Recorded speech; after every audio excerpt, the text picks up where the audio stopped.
Hi everyone, welcome to our YouTube channel keep it simple. आज के video में हम बात करेंगे वेदांता की, जिन्होंने अपने सेमीकंडक्टर प्रोजेक्ट के लिए महाराष्ट्र की जगह गुजरात स्टेट को सिलेक्ट कर लिया है। तो आज के वीडियो में हम इस टॉपिक को डिटेल में डिस्कस करेंगे और ये भी बात करेंगे कि क्या करंट प्राइस पे आपको वेदांता का शेयर लेना चाहिए या नहीं। और आगे बढ़ने से पहले अगर आपने अभी तक चैनल को सब्सक्राइब नहीं किया तो प्लीज सब्सक्राइब करके हमें मोटिवेट कीजिए। तो सबसे पहले अगर बात की जाए कि भाई ये सेमीकंडक्टर होते क्या हैं, तो ये माइक्रोचिप के एसेंशियल कंपोनेंट होते हैं जो कि आज की डेट में जो भी मॉडर्न डे इलेक्ट्रॉनिक डिवाइसेस हैं, चाहे वो लैपटॉप हो, फोन हो, टीवी हो, इवन गाड़ियों में भी ये पावर प्रोवाइड करने के लिए यूज किए जाते हैं। ये इस तरह के दिखते हैं। आपने आई एम श्योर कि कोई भी इलेक्ट्रॉनिक डिवाइस यूज की होगी तो इस तरह की जो चिप है उसको देखा होगा। तो इसमें जो पावर प्रोवाइड करने का काम करते हैं वो सेमीकंडक्टर करते हैं। और अगर हम दुनिया भर की जो टॉप सेमीकंडक्टर बनाने वाली कंपनीज है मार्केट कैपिटलाइजेशन के हिसाब से देखें तो Taiwan semiconductor manufacturing company TSMC पहले नंबर पे आती है। जो चाइना और ताइवान का कन्फ्लिक्ट चल रहा है उसमें सबसे ज्यादा डर है कि इस कंपनी को इम्पैक्ट हो सकता है और इससे दुनिया भर में जो इलेक्ट्रॉनिक डिवाइसेस में चिप की सप्लाई है उसको इम्पैक्ट हो सकता है। इसके बाद आपको ज्यादातर यूएसए की कंपनीज दिखेंगी टॉप 10 में। हालांकि सैमसंग और नेदरलैंड की एएसएमएल भी आपको दिखेगी, लेकिन ज्यादातर यूएसए की कंपनीज ही इसमें डोमिनेट करती हैं। तो ये कुछ ही कंट्रीज हैं जहां पे जो सेमीकंडक्टर मैन्युफैक्चरिंग की जाती थी या की जाती है आज की डेट में, क्योंकि इसकी जो प्रोसेस है काफी कॉम्प्लेक्स होती है।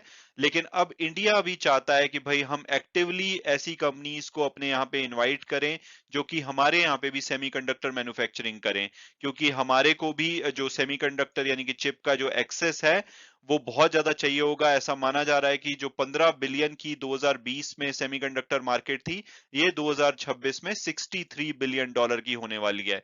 तो भारत को इसमें सेल्फ रिलायंट बनने के लिए अपने यहाँ पे मैन्युफैक्चरिंग शुरू करनी पड़ेगी। इसलिए जो इंडियन गवर्नमेंट है वो एक पीएलआई स्कीम भी लेके आई थी, प्रोडक्शन लिंक्ड इंसेंटिव स्कीम, जिसमें कि 76,000 करोड़ रुपए के बेनिफिट देने का उन्होंने प्रपोजल किया था कि जो भी सेमीकंडक्टर की मैन्युफैक्चरिंग की जाएगी उसके लिए बेनिफिट्स दिए जाएंगे।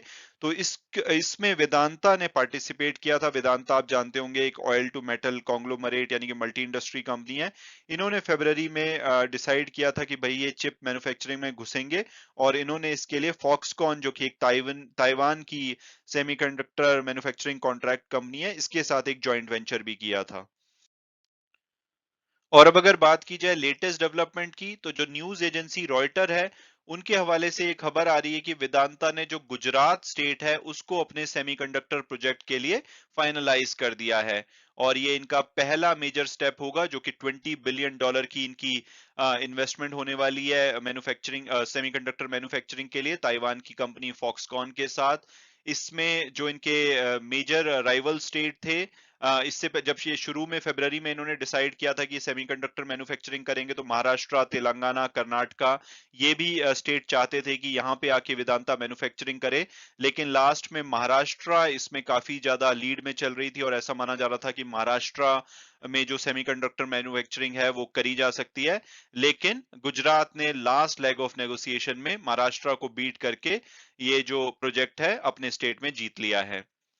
और इसके लिए ऐसा बताया जा रहा है रॉयटर की रिपोर्ट के हिसाब से कि जो फाइनेंशियल और नॉन फाइनेंशियल सब्सिडीज हैं, इंक्लूडिंग जो कैपिटल एक्सपेंडिचर वेदांता करेगी, वो ऑब्टेन कर ली गई हैं वेदांता के द्वारा। इसके अलावा गुजरात स्टेट से जो चीप इलेक्ट्रिसिटी की रिक्वायरमेंट होगी सेमीकंडक्टर मैन्युफैक्चरिंग के लिए, उसको भी ऑब्टेन कर लिया गया है। तो वेदांता क्या करने वाली है, वो इसमें डिस्प्ले और सेमीकंडक्टर जो मैन्युफैक्चरिंग है वो करने वाली है, और ये जो अहमदाबाद सिटी है गुजरात में उसके पास में करी जाएगी। और इसके लिए अप्रैल में रॉयटर ने बताया था कि वेदांता ने 1,000 एकड़ की फ्री लैंड मांगी है 99 ईयर लीज के लिए। इसके अलावा कंसेशनरी रेट पे वाटर और पावर की सप्लाई मांगी थी, जिसको कि 20 साल के लिए फिक्स प्राइस पे देने के लिए इन्होंने गवर्नमेंट से कहा था। ये 76,000 करोड़ रुपए की जो पीएलआई स्कीम है उसके अंतर्गत ये डिमांड की गई थी। हालांकि वेदांता और फॉक्सकॉन ने अभी तक कुछ कंफर्मेशन नहीं दी है। और इसके अलावा गुजरात की जो ऑफिशियल्स हैं या चीफ मिनिस्टर जो भूपेंद्र भाई पटेल का ऑफिस है, वहां से भी अभी कोई कंफर्मेशन नहीं आई। रादर उन्होंने इस पे कमेंट करने से मना कर दिया है। हालांकि उम्मीद की जा रही है रॉयटर की रिपोर्ट के हिसाब से कि इस वीक में अनाउंसमेंट आएगी और उसके बाद जो मेमोरेंडम ऑफ अंडरस्टैंडिंग है वेदांता, फॉक्सकॉन और जो गुजरात स्टेट के बीच में, उसको साइन किया जाएगा, जिसमें कि जो गुजरात के चीफ मिनिस्टर हैं भूपेंद्र भाई पटेल, वो भी प्रेजेंट हो सकते हैं और वेदांता के ऑफिशियल भी उसमें प्रेजेंट होने की उम्मीद है। और अब अगर बात की जाए कि क्या हमें ऐसे टाइम में वेदांता के शेयर में इन्वेस्ट करना चाहिए या नहीं, तो सबसे पहले अगर हम इसकी पास्ट परफॉर्मेंस देखें, हालांकि वेदांता का शेयर आज 1.39% बढ़ा है इस न्यूज के बेसिस पे, लेकिन अगर हम हिस्टोरिकली देखें तो पिछले एक साल में उन्होंने 10% की नेगेटिव रिटर्न दी है, लेकिन पिछले 3 साल में उनकी 86% की बढ़िया रिटर्न है। तो ये तो हो गई कैपिटल रिटर्न। इसके अलावा ये बहुत ही ज्यादा डिविडेंड पेइंग कंपनी है, लगभग 16 से 17% इनकी करंट प्राइस के हिसाब से डिविडेंड यील्ड है।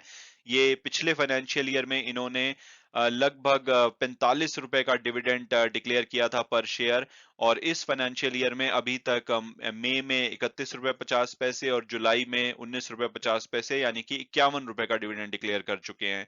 तो डिविडेंड काफी अच्छा पे करती है, तो इसलिए अगर एक साल में इन्होंने कैपिटल में आपको रिटर्न नेगेटिव दी है, तो वहीं पे उसको डिविडेंड से कॉम्पनसेट किया है। और टिकर टेप के प्रिडिक्टिव एनालिसिस के हिसाब से इसका एवरेज प्राइस है वो 350 रुपए के आसपास होना चाहिए, हायर साइड पे 500 रुपए और लोअर साइड पे लगभग 200 रुपए। तो जो आज की क्लोजिंग हुई है वो 270 रुपए पे हुई है, उस हिसाब से तो ये अपने जो एवरेज टारगेट प्राइस है उससे नीचे पे अवेलेबल है, तो वैल्यूएशन डेफिनेटली अट्रैक्टिव लगता है। डिविडेंड पेइंग कंपनी है और सेमीकंडक्टर में अगर प्रोग्रेस होती है तो इसके लिए एक अच्छी न्यूज होगी।